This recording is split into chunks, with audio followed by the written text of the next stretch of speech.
Bueno, pues llegamos al momento más importante del programa. Llegamos a la fase del debate.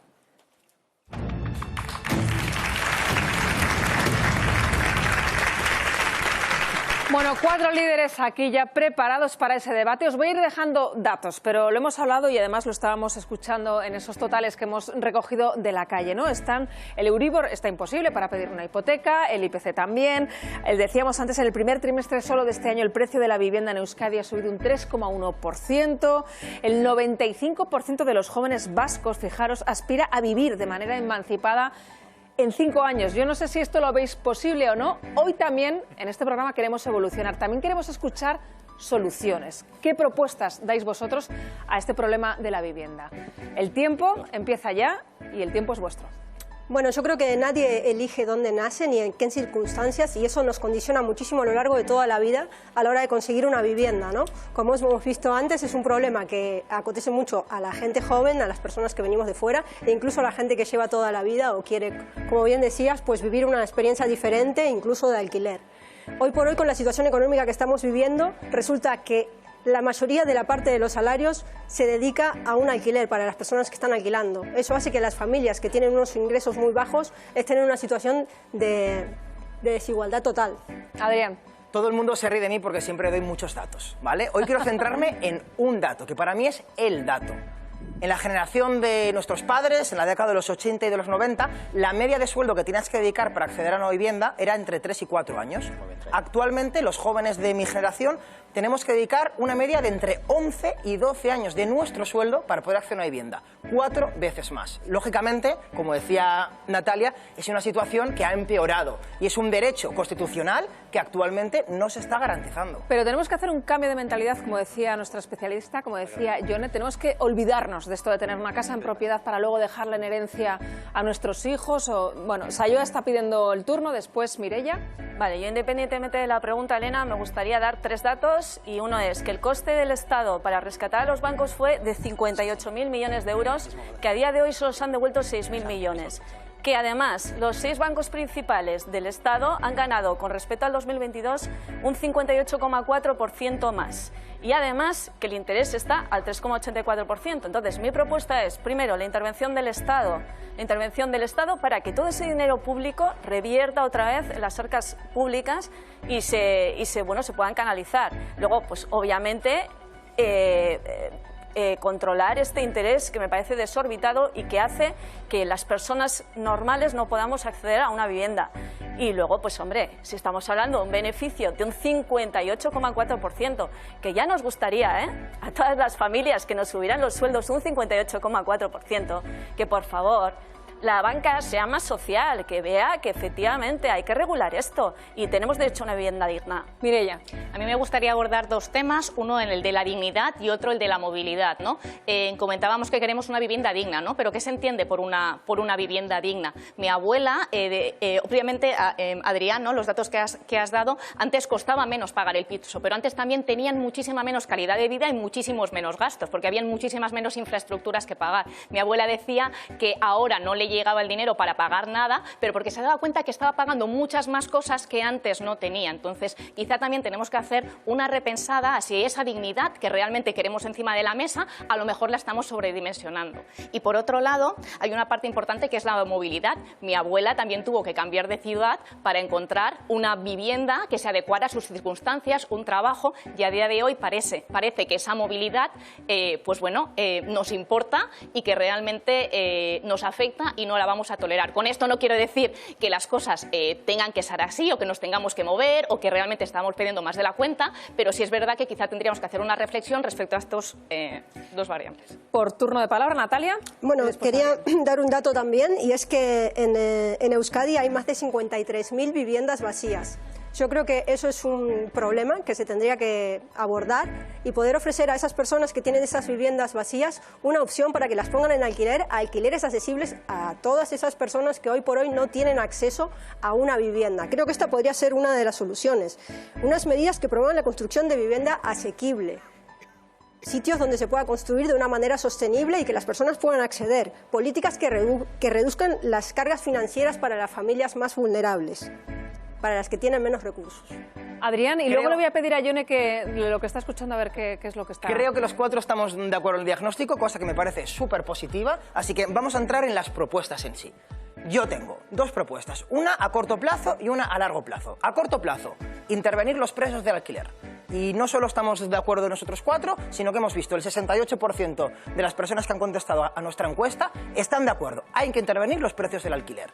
Y dos, una a largo plazo. Hay que construir vivienda. Sí, en Euskadi, en las 3 provincias, tenemos un déficit de vivienda. Pero ojo, no hay que construir cualquier vivienda, construir vivienda pública y sobre todo vivienda pública en alquiler, con lo que decíamos antes, cambiar esa cultura de la herencia. Ya las viviendas no son propiedades, o no todas, de la ciudadanía, sino que sean también del Estado, para que cuando haya situaciones complicadas se las dé a quien más necesita. Enseguida doy la palabra a Sayoa y a Mireia, que le han pedido. Yone, ¿cómo los estás viendo? ¿Alguna idea que lanzarles? Bueno, de comentar que sí, desde el Gobierno vasco igual no se llega a esas 53.000, obviamente es mejorable, vuelvo a decir, aquí estamos mejor que en otros sitios, pero sí hay un poco de estas soluciones que estáis dando, están un poco en marcha, un poco quizá un poco por comentaros, donde pueda haber igual más capacidad de innovación en esas nuevas viviendas, como son, no tanto en cuanto a calidad, sino en cuanto a modelos. Pero bueno, antes comentaba, están los alojamientos dotacionales,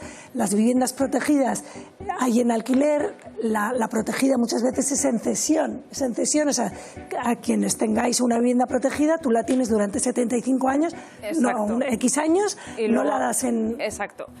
Os voy a pedir que os interrumpáis más, porque estáis muy educaditos pidiéndome la palabra. Sayoa, Mireia, venga.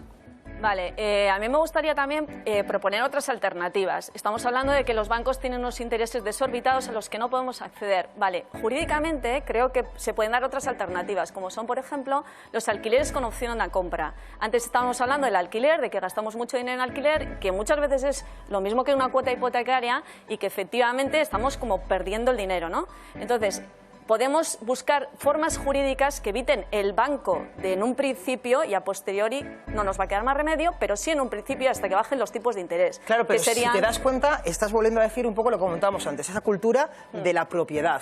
Igual la cuestión es que la ciudadanía no pierda tanto dinero en alquiler porque hay que bajar el alquiler. Entonces tú veas el alquiler, 200, 300 euros, no es igual que pagar 800 al mes. Pero ¿cuánto tiempo de tu vida vas a estar pagando? Eso es. Vas a estar pagando por algo que nunca vas a ser tuyo ni de nadie. Yo sigo a favor de la compra. Yo creo realmente que la solución pasa por separar drásticamente lo privado de lo público. Es decir, estamos pidiéndole a un sistema capitalista que sea intervenido para cubrir una función social. No, lo que tenemos que hacer es, y yo creo que en eso estamos todos de acuerdo, aumentar el parque de viviendas, pero permitir que el mercado se autorregule gracias a la creación de ese parque de viviendas. Una persona hereda 20 pisos, son suyos, quitárselos o obligarle a que ajuste sus precios no es una solución. Y tampoco es una solución dar una subvención para que esa persona siga cobrando el tope de dinero, porque el dinero acaba yendo a los mismos de siempre igualmente. Entonces vivienda vamos a seguir pública... en una sociedad desigual. O sea, si hay una persona que tiene 20 pisos, si hay un montón de personas que no tienen ninguno,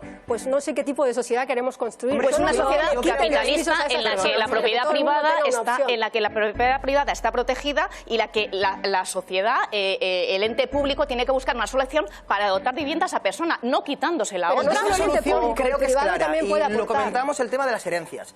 Hay una cuestión que se llama impuesto de sucesiones. Y el impuesto de sucesiones es un impuesto directo. ¿Cuánta gente, Adrián, hereda una casa y luego no puede asumir ¿no?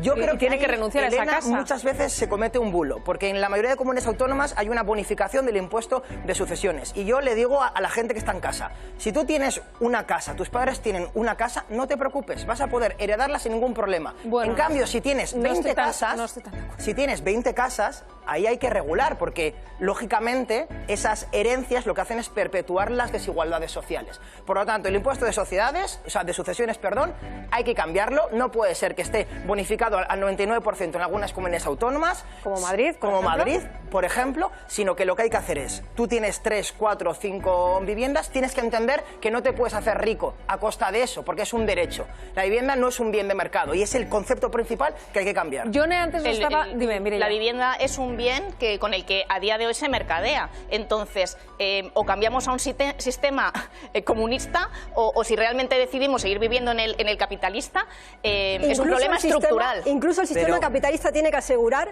una sociedad que siga produciendo esclavos, que es lo que le interesa. E incluso para eso tenemos todos derechos a una vivienda digna, como dice la... Totalmente, pero es competencia de la administración pública. Yo también creo que es competencia de la administración pública. A ver, yo creo que se pueden buscar fórmulas alternativas mientras llegamos a todo eso, ¿vale? Una sería el alquiler condicionado de compra, la compraventa a plazos, siempre que se haga entre las partes y no intervengan terceros o bancos, ¿vale? Pero aparte de eso, la intervención del Estado yo sinceramente la veo meridiana, porque en principio no se puede acceder. Entonces, ¿por qué no se puede acceder? Tenemos que analizar por qué no se puede acceder.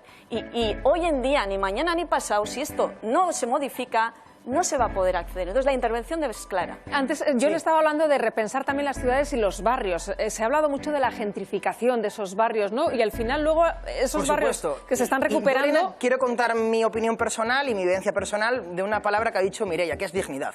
Yo, desgraciadamente, he tenido que vivir el infierno de buscar piso en el centro de Madrid y en Madrid, incluso en las afueras. Y eso es absolutamente contrario a la dignidad de la ciudadanía. Y eso es un problema que están sufriendo a día de hoy absolutamente es un problema que todos hemos tenido que sufrir. Pero aquí los jóvenes, por ejemplo, en Euskadi, se les está echando del centro de las ciudades. Yo lo decía, de ciudades como esta, como Donosti, ¿no? Es imposible para un chaval... En Bilbao mismo se está viviendo gentrificación, se ve en toda la zona de San Francisco y cómo están subiendo los alquileres y gente que lleva ahí viviendo toda la vida. Hoy por hoy se le hace muy difícil mantener esa cuota porque le van subiendo paulatinamente y de una manera exagerada. Os introduzco otro elemento, Airbnb, ¿no? Que también plataformas como Airbnb alteran también los precios de los alquileres y alteran también un poco el acceso a esa vivienda. ¿Cómo lo veis? Totalmente, pero es que volvemos otra vez al tema del mercado, ¿no? De ese mercadeo. Si realmente la administración pública se hace protagonista de dotar de ese parque y facilitarlo, el precio de la vivienda cae directamente, ¿no? Sé que es muy fácil decirlo, ¿no? Y que realmente tiene pues sus complejidades, pero es la clave separar drásticamente esas dos partes. Pero perdón, es que Sí, antes que hacía referencia Elena a Donostia ahora mismo los pisos están comprados en su mayoría, o se están comprando por capital extranjero. O sea, pero ¿hasta dónde vamos a llegar? O sea, ya ni siquiera, o sea, es que no se permite a la gente, o sea, a la ciudadanía comprar aquí, sino que además estamos externalizando Euskal Herria al extranjero. Estamos echando a la gente de sus barrios, se están destruyendo barrios, gente que lleva toda la vida y que hace barrio y que hace las ciudades. Pues que el Estado compre una parte de esos barrios para seguir manteniendo, pues bueno, esa presencia local. Antes de Adrián, que le veo a Ione a sentir, ¿lo ves así también el análisis, las propuestas que están lanzando?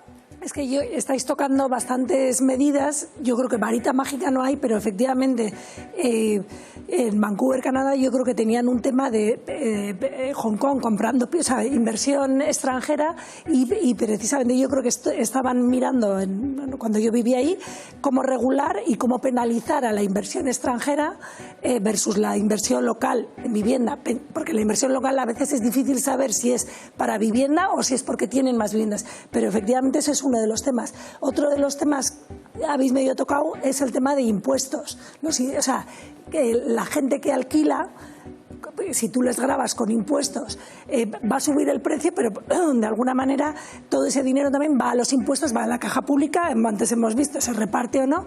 Bueno, estáis tocando bastantes soluciones. Adrián está ansioso por entrar. Sí, porque todavía estoy recordando que Mireia ha dicho antes algo de soluciones comunistas. Y mira, es tan sencillo.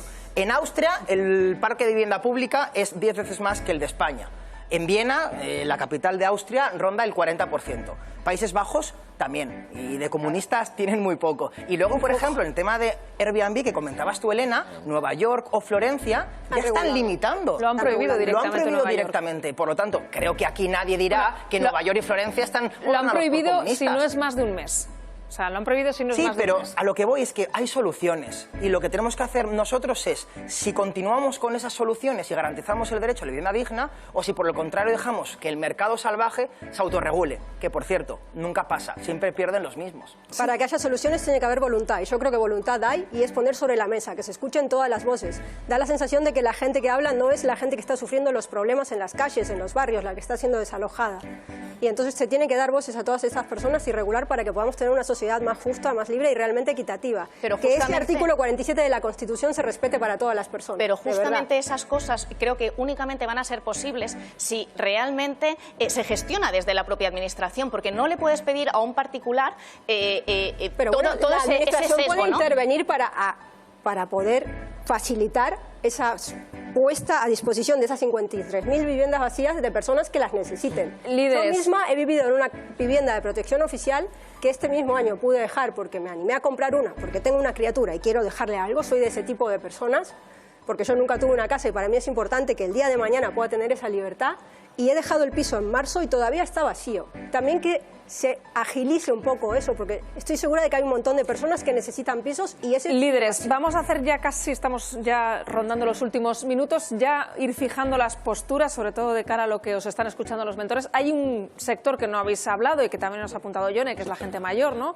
Que se ve con casas que no pueden, en las que vivir porque no pueden pagar la calefacción o porque son casas demasiado grandes para ellos. Ese colectivo lo habéis obviado en vuestros alegatos, os lo dejo ahí como idea si queréis. Ayoa me lleva pidiendo la palabra mucho Sí, rato. yo, Elena, solo quería añadir que, a ver, hay muchas familias que ahora mismo lo están pasando fatal porque compraron la vivienda en la burbuja inmobiliaria y los tipos de interés se han desorbitado y efectivamente no pueden pagar. Y yo creo que ahí, o sea, tenemos que hacer una buena práctica e intentar que esas familias no sean desahuciadas.